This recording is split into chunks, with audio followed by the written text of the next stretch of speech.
What does life hold for philosophy majors? I decided to find out. Welcome to Life After Philosophy. I'm Christopher Annadale.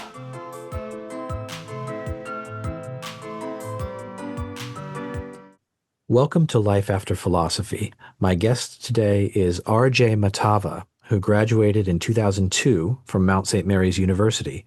He then earned an M.A. in Theology from the Pontifical Faculty of the Immaculate Conception at the Dominican House of Studies in Washington, D.C., and a Ph.D. in Theology from the University of St. Andrews in Scotland. He was the Liddon Fellow in Theology at Keble College, Oxford, and Postdoctoral Research Fellow at the Center for Medieval Philosophy at Georgetown University. He now serves as Associate Professor of Theology and Dean of the Graduate School at Christendom College in Front Royal, Virginia, where he's been teaching since 2010. RJ, welcome to the show. Thank you very much, Chris. It's really a joy and an honor to be with you today. I'm glad to be talking with you, especially because you're somebody from the Mount who's from before my time at the Mount. I came here in 2009, and you were a student, I'm guessing, from about 1998 to 2002. So you know the school and the program from before my time. What was it like? What were some of your fondest memories of the Mount around the year 2000? Oh, that's great. Those are exactly the years that I was there.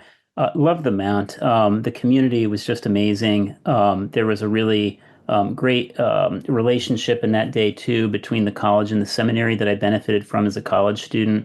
Philosophy professors. I also took many theology courses, but on both sides, just the availability of the professors. And I think that really went beyond the classroom. There was a real sense of mentorship, and that benefited me greatly. So I loved just the relationships that I made with the faculty. I don't think I could have imagined ever. This is one of the ironies of my story.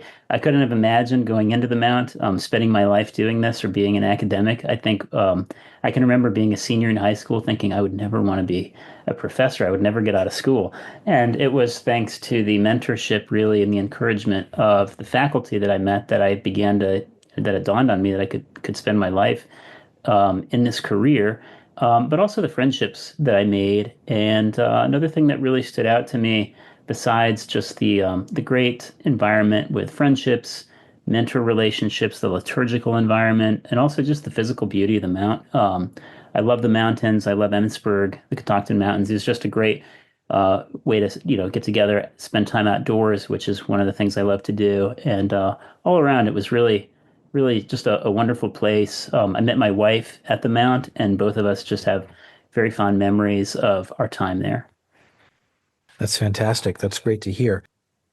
Now, you're one of the few academics I've actually talked to on this podcast. I think I interviewed Father Dominic Werner earlier, who's a theology professor at Providence College and a former student of mine.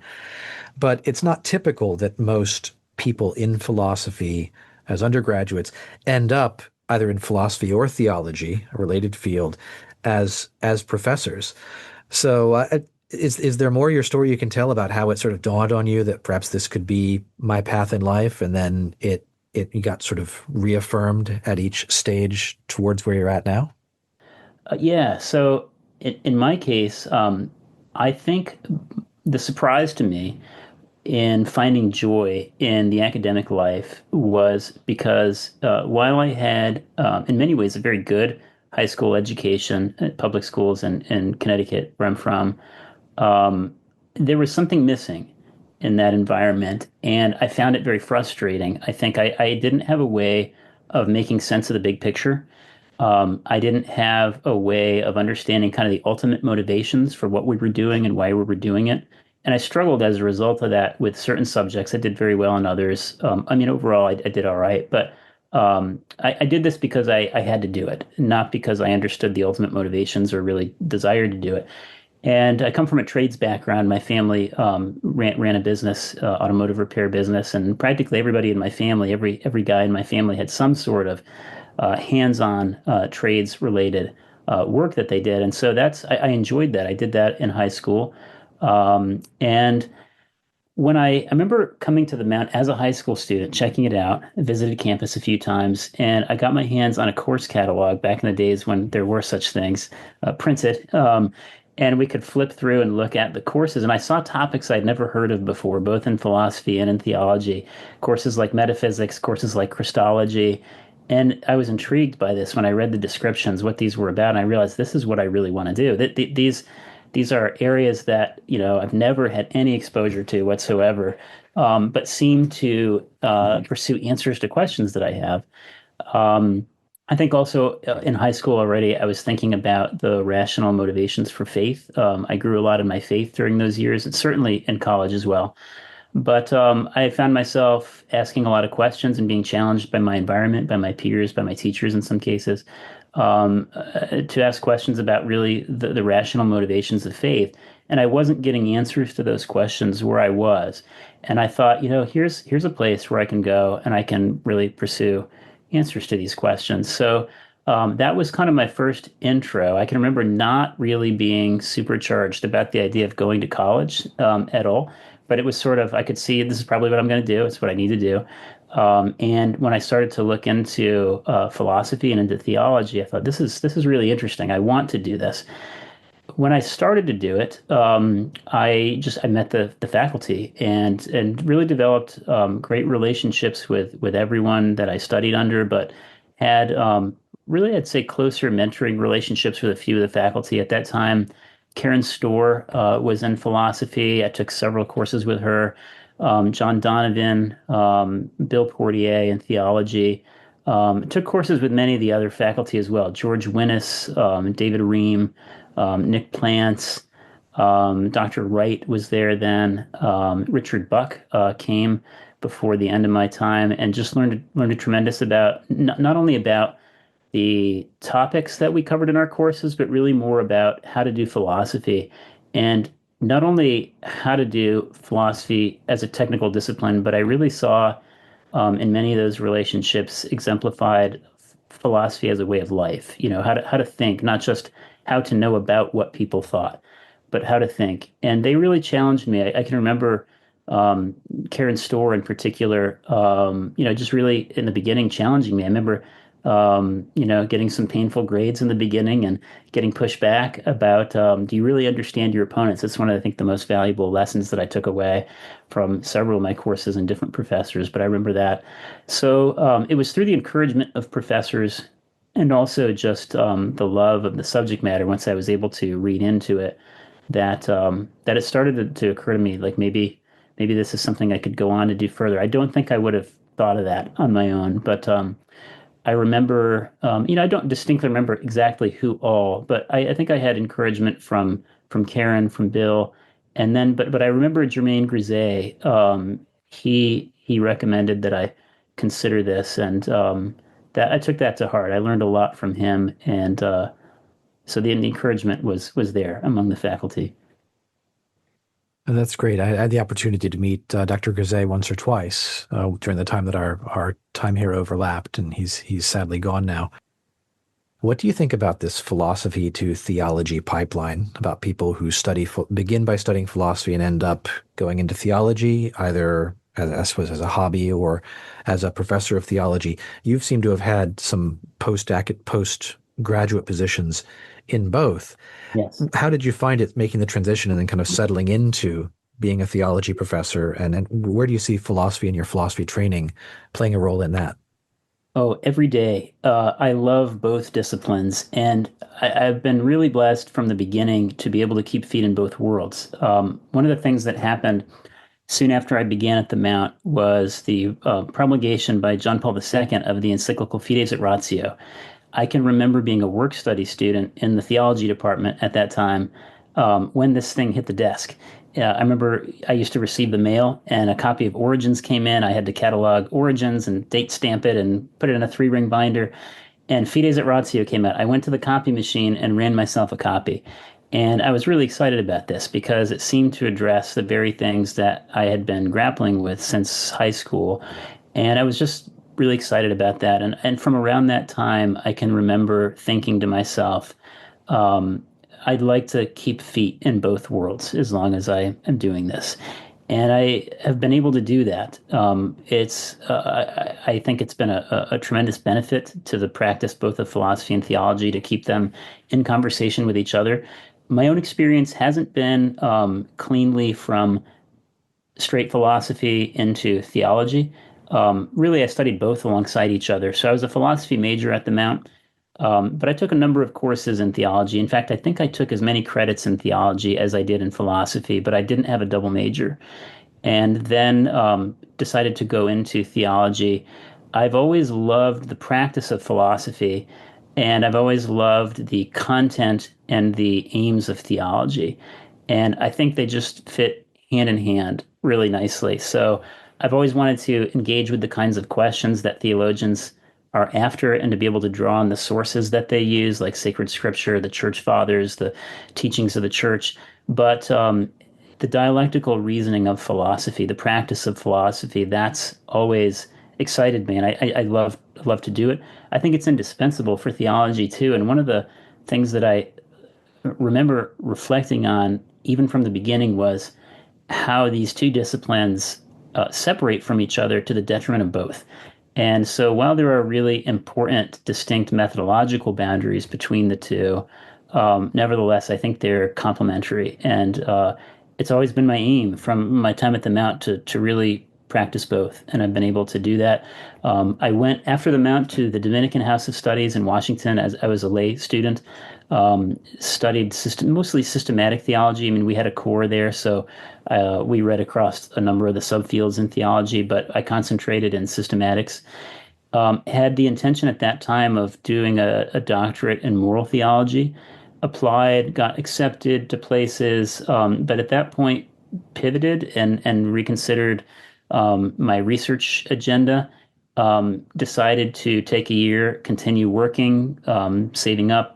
I studied Latin in order to prepare for the kind of research that I wanted to do, and then reapplied and ended up going into theology programs, concentrating more in systematic theology, although depending on how you slice and dice that, different schools, departments define this differently. So where I went, there weren't like clear demarcations. It wasn't like I was narrowly a systematic theology student, though I worked in systematics. It was kind of like historical, systematic, philosophical theology. That was kind of the nature of the work that I did. And that's really, I love working at that crossroads of philosophy and theology, but especially too of more broadly the crossroads of divine revelation, Christian teaching, Christian doctrine, philosophical theology, questions and metaphysics about causality, the existence of God, agency, and then also how all that relates to moral theory and practical reason. So that's a broad field, but it's a field that I love to play in. That's a great area. Kind of an inside academics question here, but what was it like being at Oxford and at St. Andrews during your time there as an American student? It was just phenomenal. I had probably heard of Oxford at the Mount, but didn't know anything about it. In fact, I can distinctly remember. I think before the Mount, I mean, probably had heard of Oxford. No idea really what it was. But I remember having a conversation once with Jermaine. We were walking over by the highway. There was that tunnel that connects the Arc over to main campus. We were somewhere over there. I remember him this was the conversation. I just remember him encouraging me to look at graduate school, and he suggested Oxford. I began to look into it, and then the more I learned, the more exciting it became. I actually applied to Oxford both rounds that I applied for PhD programs. I decided ultimately not to go there. I thought St. Andrews would be a better fit for me, which was right, I think, in the end. Having been at both places, um, that was a difficult decision in some ways because the opportunity to study at Oxford was just like in some ways a dream come true. But I thought, no, this is not the place. So I went to St. Andrews. It was wonderful. St. Andrews is very different in some ways from Oxford. Still a tutorial system, at least for the undergrads. For the grad students, very much research-based program. But otherwise, I mean, Oxford is large. St. Andrews is comparatively small. Oxford is a city. St. Andrews is a little fishing village on the North Sea. Um, but it was just the right place at the right time. My wife and I had recently married. We had a very young child when we went over. And for those early years of our marriage and our family life, it was just really an amazing experience, just personally, not only academically. Postgraduates at St. Andrews had the benefit of a dedicated building. We called it the Roundel. And for, as you know, for doctoral work, you wouldn't think of this going in, but once you're into it, you realize just how important it is to have a place to work. And at many universities, you might have a stipend, you might have all sorts of benefits, a great library, but you might not have a desk. And we had an entire building for the theology postgraduates. We had office mates, but there was a very strict kind of friendly but strict kind of quiet atmosphere. We were in a 16th century building across the street from the ruins of the cathedral, which overlooks the North Sea. And I mean, the blocks that our building was made out of were quarried out of the cathedral when it was destroyed after the Reformation or in the wake of the Reformation. So you're just surrounded by history, by natural beauty. You're also removed in some ways from what could be the distractions of, I mean, Oxford is an amazing place, but it's intoxicating in some ways too. And St. Andrews was a little more austere in that way. And also, the divinity school was just a great environment. It was not Catholic, not particularly Catholic. I mean, there were at times another Catholic there, but generally I was the token Catholic in this environment. But it was a really theological atmosphere. So to that extent, there were a lot of affinities with kind of Catholic thought. I mean, there were um, people there with a diverse range of backgrounds, but mostly people took Revelation seriously. They were really trying to make sense of Christian doctrine, putting biblical exegesis into conversation with dogmatics. There were some people working on more philosophical questions. And then also, St. Andrews has a great school of philosophy. So just being around, I got to tutor in philosophy for Sarah Brody when I was there in her ancient philosophy course. So even there, I was able to still kind of keep feet in both worlds. I dialogued with people in that department, John Haldane, and then also tutored in theology and was working in the divinity school. So I think just being in that environment where there was a lot of exciting work happening, being in a relatively quiet environment, beautiful environment, and then just having a place to work, to do that sort of work, research, that it was a perfect fit for me. So no regrets at all about that. It was really providential. And then, I mean, you couldn't imagine this, but when I was finishing up, I was applying to jobs, and you always have that gap year, right, where you're not done yet, and you're trying to convince people to hire you, even though you're not done. And if you wait till you're done, then the hiring season, you have a gap of a year before the next hiring season comes around. So that also happened to be the year of the economic crash.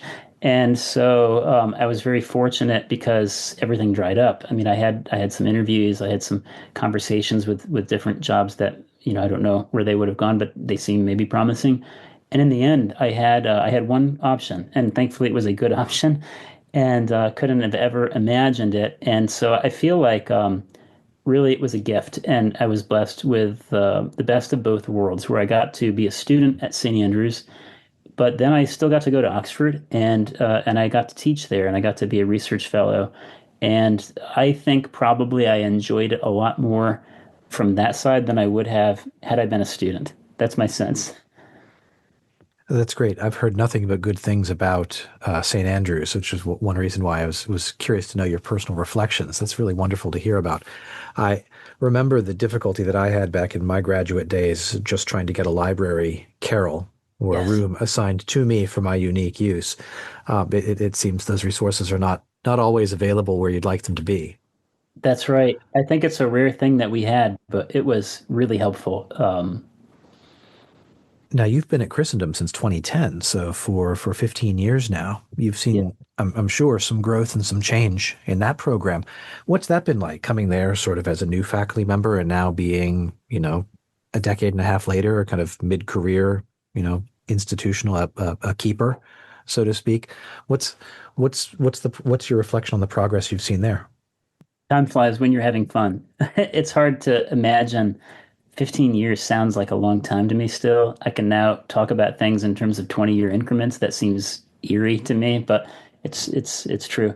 Um, I've seen some change and also some stability, I think both in very positive ways. I was new to Christendom, didn't really have any contact with Christendom before applying, but applied to many jobs as I was finishing up my PhD. As you know, the academic job market is extremely competitive. if you can get anything, you take it and start. And so I learned a lot through the process just as to how to apply to jobs. I learned from experience retrospectively, like things I probably shouldn't have wasted time applying to, but I must have applied to 50 jobs that first round. And but I can say, the one I was really excited about was this late term opening at Christendom. And in fact, it came available just, really of other places starting to have their hiring freezes. I don't know quite what explains the timing, but they soon had a hiring freeze at Christendom as well. So I applied. It was early in the spring, and then like all the other jobs, they said we're freezing the position, no hire this year. But I remember being really excited about this job, and as you kind of research departments and institutions, you learn a lot about the landscape of higher education. And as I read into the institutional mission, the commitments of the college, I was like, I could imagine not just finding a way to survive here, but I think I'd be really excited to be here, and I think I could really get behind this, and in a way, I think Christendom embodies the true spirit of Vatican II in the way that I learned about it at the Mount from Germain Grisey. He had a course on Vatican II documents, and we learned there all about the lay apostolate and personal vocation. That's an idea that has always just really stuck with me from my time at the Mount. I did my thesis on that topic, and actually that's kind of what led me to my doctoral topic ultimately. But Christendom exists in order to form people for the lay apostle. It's a lay-run Catholic organization. It's kind of an unusual place in that way. So I remember being really excited about it, applied, and disappointingly, like everything else, it dried up. And did have that fellowship opportunity, which was a 4-year fellowship that I just began really when the next year came around. And there was this opportunity in medieval philosophy at Georgetown that opened up. And Christendom, right around that time, contacted me back and said, we have an opening.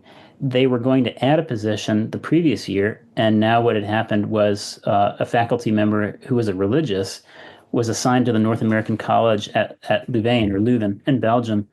And so last minute, she was sent by her order overseas, and they had a visiting temporary position. That's how I ended up at Christendom. It was really a last minute kind of uh, opening that turned into a year-long interview, and went back on the job market almost immediately. But then found that nope, there's going to be the opportunity to stay here. So I stayed on and taught for 5 years full time in graduate theology. Got opportunities to teach our regular MA students, but also men in formation for the permanent diaconate for the Diocese of Arlington. Got to continue research as much as that's possible when pulling together courses. I had taught before, but not in this way. So in Europe, it was tutorial format. I had done some lecturing, but a lot more tutoring. That was a great experience. In some ways, lecturing is easier than tutoring, honestly. But Americans have these brutal long semesters of 15 weeks. In Oxford, the terms are 8 weeks long. There's a lot of time built in for research because they value research so much. And St. Andrews had 12-week terms. So there's a lot, as you know, there's a lot of work that goes into preparing 15-week courses from the ground up. So I taught for about 5 years and was just at the point of getting my regular courses down, having a set of notes prepared and kind of beginning to get comfortable with that. And then began to become more involved in the administration of the graduate school. So some changes that I've seen over the years here at Christendom. One was the transition to beginning to have online courses at the graduate school. Our college undergraduates, the undergraduate program is committed to in-person learning. They are not going to go online. But we began to experiment with the idea of online courses around the time that I came. And I admit reluctance about all this when I came. When I was at the Mount, I can remember being in the Borders Learning Center. I think you still call it Borders, in the stone, downstairs, the stone-walled classroom with, I don't know why this particular class, but Dr. Russell, Paul Russell, had an early Christian thought class. That was one of the greatest courses I took. So many good courses, but that one I remember. And I can remember thinking, this is kind of how I imagined this would be in a classroom with students sitting in a square, could see each other, have a conversation. I don't think I could have ever imagined teaching students online. which is what I do most of the time now for most of our students. We still have students in the classroom, but majority of our enrollments now are online, just due to the nature of the students that we're reaching and what they do. They're committed to full-time jobs and apostolates and teaching roles and catechetical roles and things like that. So one of the big changes we've seen at the graduate school is the transition to online learning. We've never given up on in-person. It's the gold standard. We love it. We just started 4 new full scholarships this year to bring people to campus. But just the reality of the shifting landscape of higher ed, that's been a shift we've all kind of seen and experienced. So that's been a big change. And I've seen also a lot of changes and improvements in the ways that online learning can be done. Just technology. When we started this more than a decade ago, we were using camcorders to make recordings of, in-class lectures for asynchronous use by students. Then we used platforms like Adobe Connect. We've been through many iterations. Some of them were pretty primitive in the early days. Before the COVID thing happened, we had already gotten on to Zoom and live streaming, which thankfully meant no big changes for us through that period. And today we stream everything that we teach on campus and then record that. So by all 3 modalities, in person, asynchronous, and synchronous, where we reach our students. So a lot of changes just in the development of course delivery and technology. Another big change that I've seen in my time at Christendom concerns the movement of our school from Alexandria, from an urban area where we were for since really almost since our beginnings in the late 1960s, out to the main campus. The main campus has grown a lot. The town of Front Royal has grown a lot. Just in my time at Christendom, the Catholic community here has grown. So that's been very positive. That was a big move for the grad school. A lot of work went into that. But we now have more students on campus than in the later days we had in Alexandria, and still have, all the online enrollment that we used to have, and a really thriving summer program with the religious that's going on actually right now. Um, Another change is just in the college. We got a new president recently. We had a fantastic president for about 32 years, which is really unusual. But Dr. Tim O'Donnell just did amazing things with Christendom College, really embodied the mission, I think, and Warren Carroll's vision. Now, over the last year, Dr. George Harn has come to join us, and he's just fantastic and brings to the table a different set of gifts that I think is really complementary and is really going to supercharge our academic mission, maintaining all the continuity with kind of the founding vision of Christendom College. So a lot of changes in those regards. The other thing at the grad school is we've grown our faculty. So we were very small. We had a number of adjunct, we call them core adjuncts, so not just transient, but people that maybe sometimes had for decades been teaching, but on a part-time basis for the grad school. And since becoming the dean of the grad school, I've expanded the number of full-time faculty roles. So we now have a specialist in moral theology. We all teach broadly and kind of are in conversation with each other, but we have a moral theologian, a systematic theologian, a biblical scholar, and then another systematic theologian who's like broadly works broadly across the discipline and oversees the catechetics area. And so that's been really exciting just to expand the conversation here and really anchor the program with faculty who dedicate their whole lives to this. So that's been another big change that we've seen here at Christendom. Let me ask you 2 questions about your work at Christendom. And first, since you've mentioned online teaching, and I do some teaching online as well, I think it's obligatory in 2025 to ask the AI threat. How serious is it, and how do you address it? Are you optimistic about being able to address it? I'm hopeful, given our student body, but I think it's going to be a real challenge. We've started to talk about this here. I wish I had answers. I have more questions than answers, I think, myself. I think there's a lot of really important philosophical work really to be done on the question of AI, on the question of pedagogy.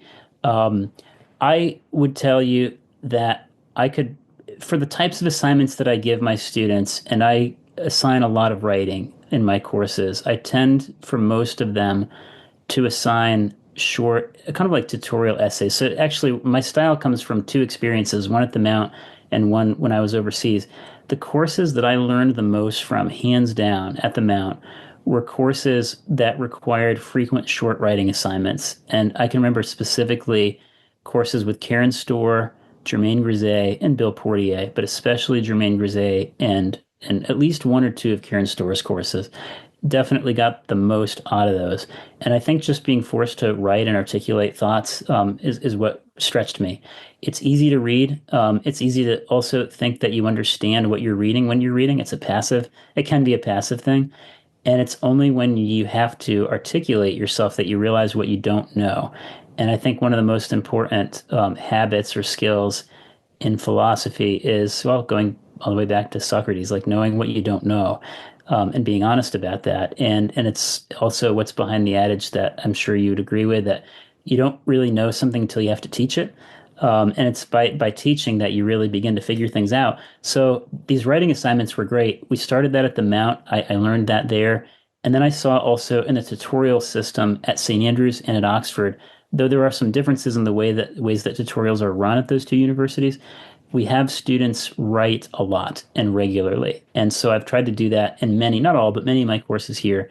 And I would say, as regards plagiarism and AI, there was a time when I would say I could probably detect plagiarism about 100% of the time, pretty close to 100% of the time. Um, and thankfully, we don't, I mean, in the grad school and theology at Christendom, I mean, we live in the world we live in. It's not perfect, but like generally, it's a self-selecting group of students, not a lot of plagiarism issues. People are only here because they're very motivated.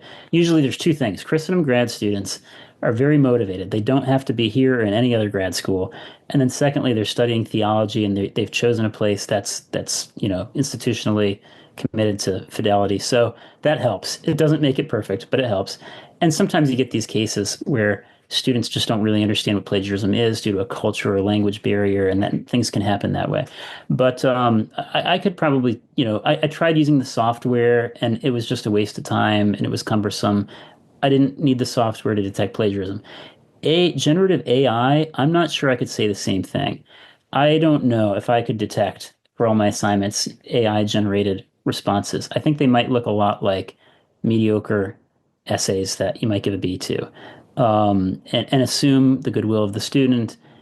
And it's a total waste of your time and their time to do this. I need to do a lot more thinking and really learning about the possibilities of generative AI. I don't know that much about it yet.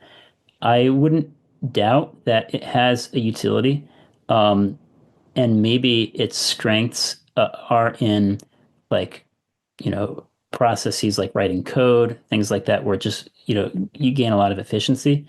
But that's an inherently different kind of activity than thinking and forming arguments. And I think a mistake that students can make is to think that the end goal in a writing assignment, or say like in a thesis project, is to produce a piece of my work with my name on it that goes on a shelf somewhere, or to satisfy a professor. And they miss the fact that the product is them.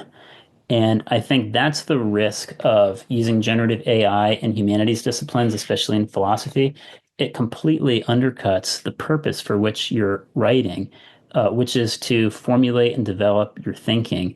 It just steals that opportunity away from you, and it becomes a waste of your time to even use this tool, and then certainly a waste of your professor's time, who then reads it and tries to provide feedback at great length. So, whatever its utilities might be for other things, it really, I think, undermines the process of philosophical writing. And what do we do? So, here we've developed an honor code that we've written into our student bulletin. We talk to students about it in that first class at the beginning of each semester. I think we're going to run into problems because it's going to become so common to use it. People will just think, especially if they're coming from outside the academic world, and they just see this as an efficiency gaining tool, um, they're going to think, well, it's irrational not to use this. Why would I do something in a less efficient way? And it's not even going to register with them that this is anything like plagiarism or cheating. And so I think we've got to do a lot to build a culture of intellectual honesty, but also one that values the student as the outcome of the philosophical enterprise, that it's not about producing printed work with your name on it, but it's about you becoming a different kind of person.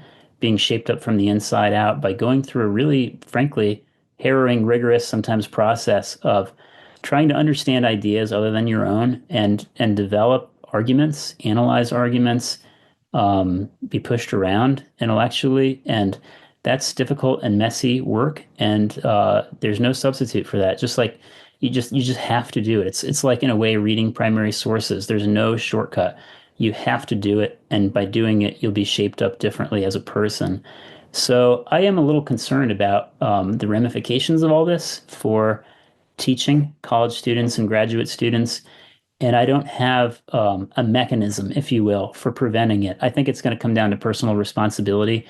And to gain the will of the students, we have to make clear to them, I think philosophically, what learning is, what philosophy is, and what the place of writing is in all that.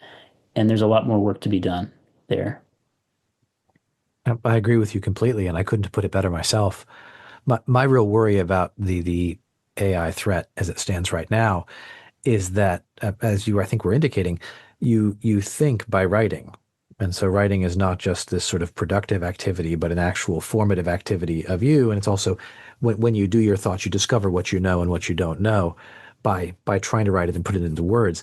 And that as if students are deprived of this or sort of cheated out of it by using AI too much, they sort of wither away intellectually. They like somebody like a bedridden patient. Their muscles atrophy, and you can try to build them back up, but even intense physical therapy is going to take years to get you back to the strength level that you would have had just by regularly exercising that muscle, by continuing to write and to think as a writer through all your years of education. So that's my one serious worry is along those lines.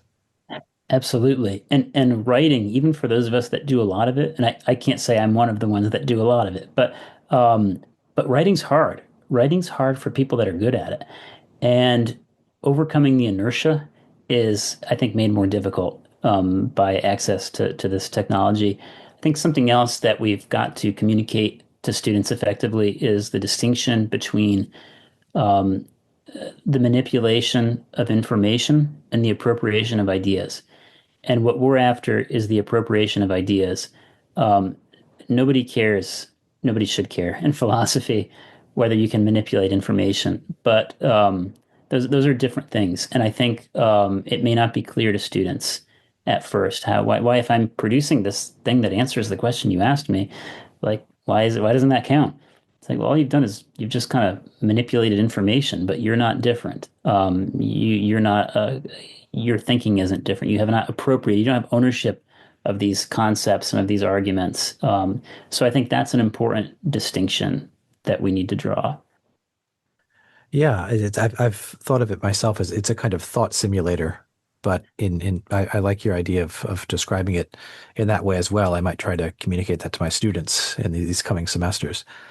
I said I had two questions for you about your work at Christendom, and the second one was, what causes for optimism do you see specifically about Catholic education? I mean, because the academy is going through a certain period of crisis, and people don't know quite what's coming. But most especially about mission-focused Catholic institutions. Is that niche, you think, relatively secure and has a bright future, or is it going to go through the certain amount of suffering and reorganization that everybody's expecting for the rest of higher ed over the next decade or two? What are your thoughts? Yeah, I'm afraid I'm not a great prognosticator about those things, and I have not dedicated a lot of time to kind of reading the tea leaves and looking at what people are thinking about where things are headed, mostly because of sheer necessity. Most of the time is poured into the everyday, doing of what we do here. But I don't know if I am optimistic. I hope to be realistic. I think there's reasons for hope, so I'd say I'm hopeful. Um, I think that institutions will have to be very intentional about why they exist in a shifting landscape with a rising cost of higher education, and especially with the AI boom. I think there's going to be a great inflation that occurs, right? If there's already occurred in some ways, but if students are using AI to generate, and it's not just an AI problem, but I'll just, because we were talking about that, I'll touch on it. Say students start to use AI to produce written work for, it starts to inflate the value of a college degree. Why in the world would I spend 50 or 60,000 or more dollars to play this game? Um, what am I gaining here? I think that institutions that are, especially private institutions, and Catholic institutions are in that category, that are not very clear about why they exist and how they're different may be in for a tidal wave. I don't know. I might be pessimistic in that way, but I think that it's time, and it has been time for a while now, for Catholic higher educational institutions to refocus on why they exist and why they bear the name Catholic. I think that the church has been calling us to that for a while. I mean, Ex Corde, I remember when I came to the Mount, it was about a decade, I think, after Ex Corde. In my freshman year, I went to a convention about this topic over at Catholic University of America, and people were at that time beginning to talk about what would it mean to implement Ex Corde. This is a decade later. And those were very heated debates that were, I think, um, very present just everywhere around the Mount, everywhere in the late 1990s and early 2000s. And I'm not sure really how much progress we've made. That's part of a much longer story about the Catholic Church in America and the immigrant subculture, one of Bill Poirier's great topics. But also, it's related to the big questions that rock the church and moral theology in the 20th century. And so that's a whole other conversation right there. Yeah, I'd love to talk with you about that again more at length. But like you say, that's an enormous topic. I'd like to sneak in one more question about philosophy, if I could, before we come to the end of the show. I was wondering, reflecting on what we'd said before about philosophy and theology, where you and I both, I think, in our own way, sort of work along that boundary. It's a sort of a fuzzy boundary in its way. What do you think about the role of philosophy in the intellectual life of the church? Mm. And I might maybe make that more specific to the church in America today. And I ask, I'll put some of my cards on the table. Part of my interest as a philosopher is in the way that philosophy prepares the way for the study of theology, but I think in a way also it forms a kind of necessary foundation for effective and true theological insight. And I worry about people or movements or institutions that may lose track of that particular dependence. And I wonder what's been your experience and what are your thoughts in that area. Yeah, Chris, I couldn't agree with you more about that. I think, like I mentioned earlier, the separating of the ways between philosophy and theology really has been to the detriment of both. Theology needs philosophy just because well, it's not that it needs it, it's that it's inescapably related to it. I mean, you don't get to do theology without language, right? Without concepts, without arguments. The alternative there's no alternative to philosophy. You can have good philosophy, you can have poor philosophy, but you don't get to do theology with no philosophy or with no language, with no conceptual structure. So it's really important to check our assumptions, to question them, to establish strong foundations, and to lay the most solid foundations that we can, to have the soundest assumptions that we can going into the theological enterprise. So I think the relationship between the two, I would say, I don't think of it as fuzzy. I think of it as overlapping. So I think you can draw the lines distinctly between philosophy and theology. And people debate about the question of a Christian philosophy. What exactly is that? But without going into that question, I think you can draw the lines around the two disciplines pretty clearly. But admitting that there is overlap. It's a little bit more like a Venn diagram where there are questions that the philosopher pursues, that the theologian pursues, same questions maybe from in different ways, different methodologies. And so that's one of the beauties, I think, of both disciplines. And it's in that overlap area where I really love to be. To add to that, just I think philosophy brings conceptual clarity, propositional clarity that theologians need. Like biblical study, for example, is foundational, indispensable for the theological enterprise. But in addition to biblical exegesis, in addition to historical work, linguistic work, you've also got to be able to construct and analyze arguments. So, one person I spoke to once compared theology to being doing theology is a little bit like playing water polo. You've got to be able to do all these different things at the same time. Philosophy is one of the biggest, most important things that a theologian must be conversant with and be able to do. And I suppose you could throw in with that, again, history, languages, biblical exegesis, and so forth. That's a great way of putting it. I really appreciate that. Thank you. Let me ask you the final question of the show, which is what kind of advice would you give to philosophy majors, potential philosophy majors, people who are maybe a little bit wary about it, people maybe who are where you were back around 1999 or 2000, who are thinking about philosophy as a discipline and whether it's worth it. What can you share from your lifetime of experience since then that might be enlightening for them? One is just the great joy that philosophy has brought me, and I've seen this also in my mentors. I remember a conversation late in Germain Griset's life. He died of cancer in 2018. He was a pretty much down to business kind of guy, but in the end, when he was suffering physically, he liked to talk philosophy. He liked to talk theology, and it actually, in some ways, helped him deal with his pain in the end. That's a poignant example of just what Boethius talked about with the consolation of philosophy. It's been a tremendous joy to me. So I recommend it highly. Not all philosophy students will become professional philosophers, nor should they. But that doesn't mean that there isn't real value in studying philosophy as an undergraduate. I think the reason to go into philosophy professionally, really the only reason, is vocational. If it's your vocation, you do it. And you do it trusting that God's going to provide everything you need through all the challenges of academic life, of the job market, of everything that comes with it, all the challenges. And no one should go into it without being pretty thick-skinned and realizing the risks, the costs, the sufferings that go into that vocation, the academic vocation. But you have every reason to do it if that is your vocation. So it's been a tremendous amount of a source of joy.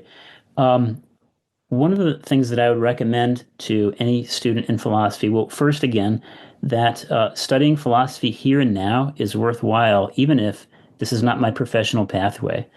But also, there's a difference between philosophy and the history of ideas. And I think that's not immediately apparent to philosophy students because we spend a lot of time studying what other philosophers said. But there's an important difference between studying philosophers and doing philosophy.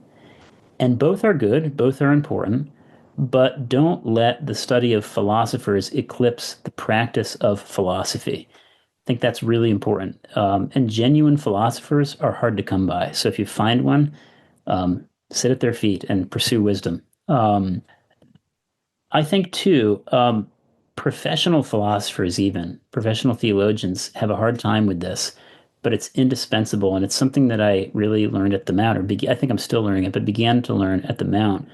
Um, how important it is to get inside of other people's ideas. What I mean by that is when studying, not just when doing philosophy, you've got to understand what other people thought. You're part of a conversation that's been going on. And it's like you came into the room at a later stage in that conversation. And so to move the conversation forward, you've got to know what has been said, what has been figured out, what hasn't been figured out. I do think there is such a thing as philosophical progress. I think you can have progress in philosophy and in theology. What that looks like is a little bit different from like STEM fields, but I think that's what we should be after, and that's one of the things that marks the line between the history of ideas and real philosophy. But it's really difficult to climb inside of another point of view, especially when you don't agree with it or think that you don't agree with it. And a great deal of philosophical debate, disagreement is generated simply by the inability of partners in conversation to understand one another's ideas. This also in theology, I think, has beset the church for centuries, right? The theological debates where it takes just generations to be able to get traction on this because the pursuit of theoretical clarity on some matter is is bogged down by advocacy or party, essentially party politics. I don't mean politics in the narrow sense of like what you think of like on C-SPAN, but what I mean is like social groups advocating for their positions and they're like tribalism more than just getting at truth for the sake of us all. And it's very, very hard. There's a human thing to doing that. It's very hard to overcome it.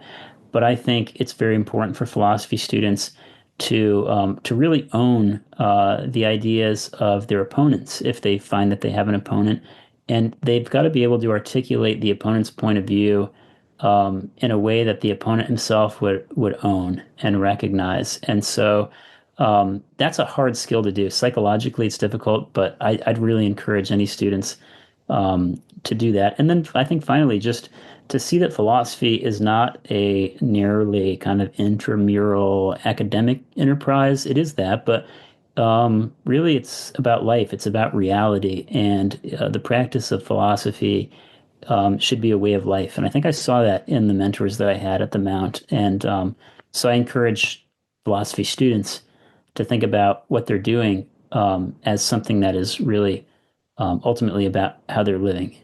And I'm sure you've heard other students say the same, but in respect to the mentorship relationships and opportunities that I had throughout my education, but starting at the Mount, I think I learned as much, if not more, outside the classroom through office hours, really. I had really generous professors, and Germain stood out in that way. Like, I didn't know who Germain Grisey was. I just, somebody, Bill Portier, I think, had recommended, oh, there's this guy, you got to take classes with him while you're here. I remember passing the bookstore and seeing these big fat blue volumes and thinking, oh, those topics look interesting. So I signed up when I had an opportunity. And then the syllabus would say, here's my number. And he'd make a point to say, if you have questions, just call and, usually we can, get it resolved. So I took him up on that. I would just call, like, at that age, not being cognizant of the important work that this man had to do. And he would usually say, come over. And I would walk over to his office. And, then he would take an hour, sometimes 2 or more hours to answer questions. I just underline stuff in the readings. What does this mean? What is that? What about this? And that was incredibly formative. I couldn't have ever, foreseen that, I think as someone that applied to the Mount. But so I gained so much just outside the classroom through the generosity of my professors. So I encourage students of philosophy to take your professors up on that. And I realize as a professor now and as an academic administrator how precious those hours are. But we love talking to students. That's why we're here.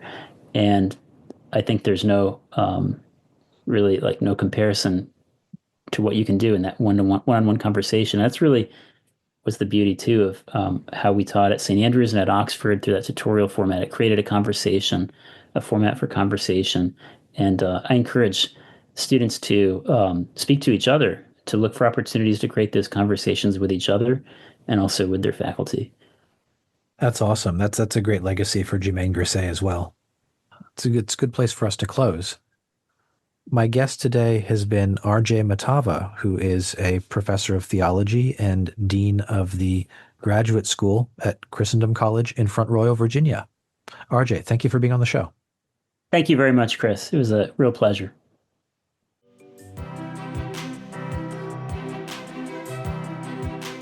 Thank you for listening to Life After Philosophy. If you enjoyed the podcast, please rate it 5 stars and share this episode with a friend. I appreciate your support.